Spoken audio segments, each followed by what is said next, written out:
Hello, everybody. It is Ego from Earth Soul here. And today we're just going to be talking a little bit about Magic Eden's newest update here, and kind of what it means for this Solana space. So first thing you'll probably notice is on this homepage here, there are no longer Soul projects.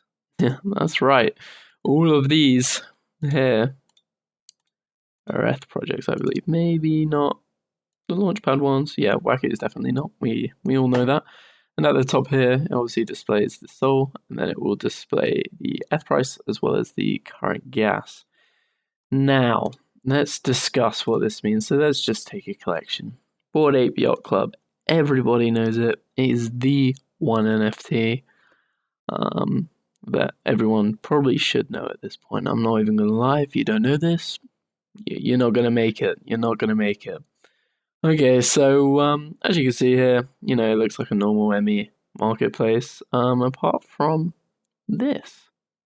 So everything is actually listed in ETH, but you can pay with Solana. So what you'll do, I hate how they've changed it, to be honest, but oh well. You'll click pay in Sol. Oh, it's actually disabled. I think it could be enabled for individual ones. I was trying this a little bit earlier. Maybe they've just disabled it for all of them. Interesting. These were available to purchase in Solana, and I assume they will be available to purchase with Solana in the upcoming future, in the near future. There were some issues with Crossmint when I was checking it out a bit earlier. Now here you'll see, first of all, these signs here. So this is the first time Magic Eden's actually done aggregation, which I think is pretty interesting. Because obviously they don't do Solana aggregation because, well, they're the number one marketplace on Solana, so they don't really need to. I still think they would benefit from aggregation. There's nothing really to lose there. But they do aggregation for ETH. So they have LooksRare, X2, Y2, and obviously OpenSea. As far as I can tell, they don't have anything else. What you do need to be careful of course, is this little sign right here, reported for suspicious activity on OpenSea. Now, we don't have this on Solana. This is something purely exclusive to ETH. But if someone did, say, I don't know, rug, drain one of these NFTs here, you can report it as suspicious on OpenSea. And basically what they'll do is it will ban it from being bought and sold on OpenSea. I'm not sure if any of you remember the rugger known as Flopper, but he released a rug. What was it called? Katana Swords. That was it. He ended up buying a DGOB with that money, and I managed to get it banned on OpenSea. It is a very easy process. They don't really check into any of it, and it is near impossible to get them unbanned. So definitely do not touch anything which has that little kind of warning sign down here. Okay, now there's kind of, we've kind of gone over the basics here of the changes to the site. Let's talk about what this actually means for Magic Eden and what it means for Sol. I don't think it will mean a lot.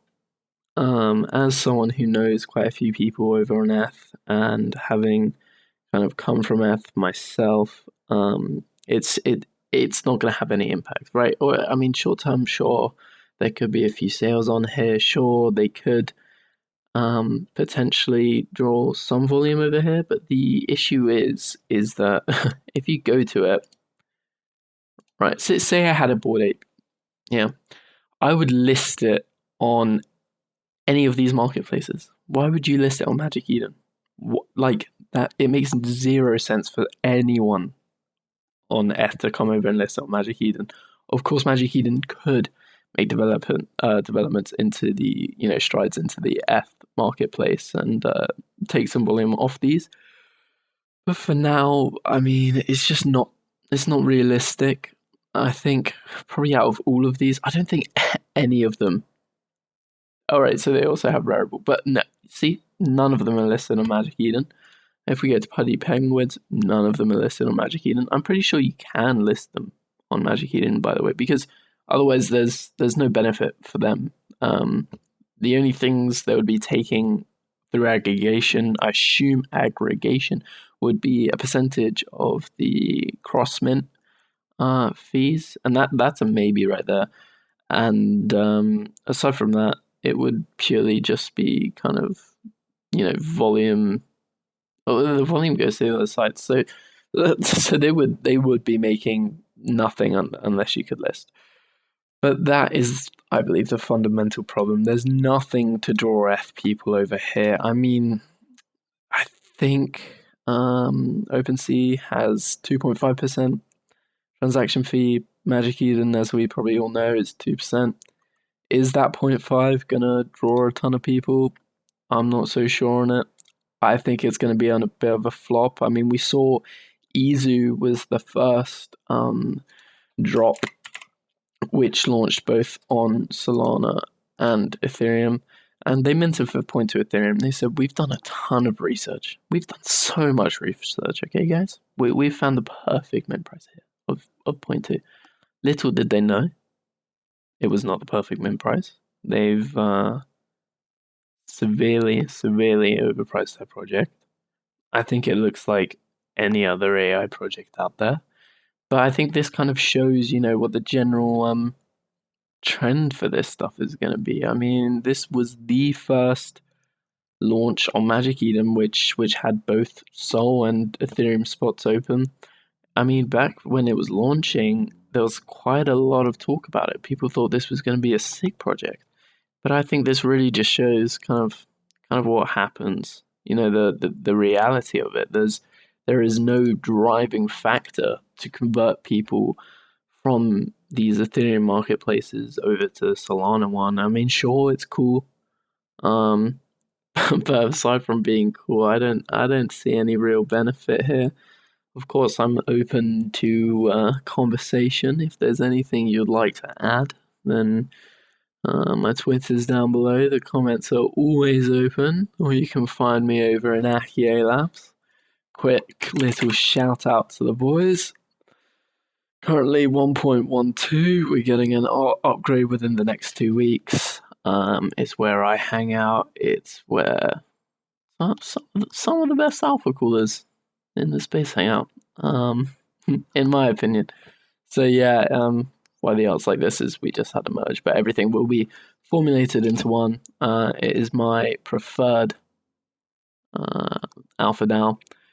But yeah, again, if you guys have any other differing thoughts, you want to open the discussion on this, I'm more than happy to hear all sides of it. But this is just kind of my take on it. Quick summary is it's not worth it.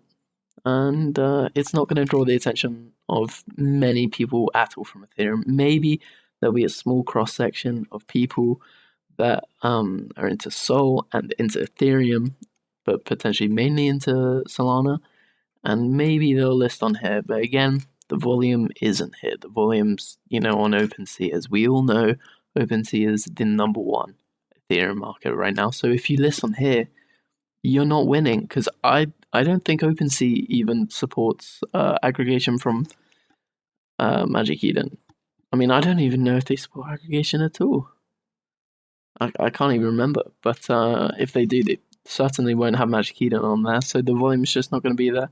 It's not worth saving the 0.5% in order to, be in front of 10,000 times less eyes with the money to buy. Of course, there may be more actual eyes on these projects, but as we know, everyone in Solana is broke. So yeah, just a quick video, guys. I hope you enjoyed it. Follow my Twitter. Why don't you? Go down below, click on it, click follow, and there'll be some juicy nuggets coming your way, some juicy alpha. All right, thank you, boys.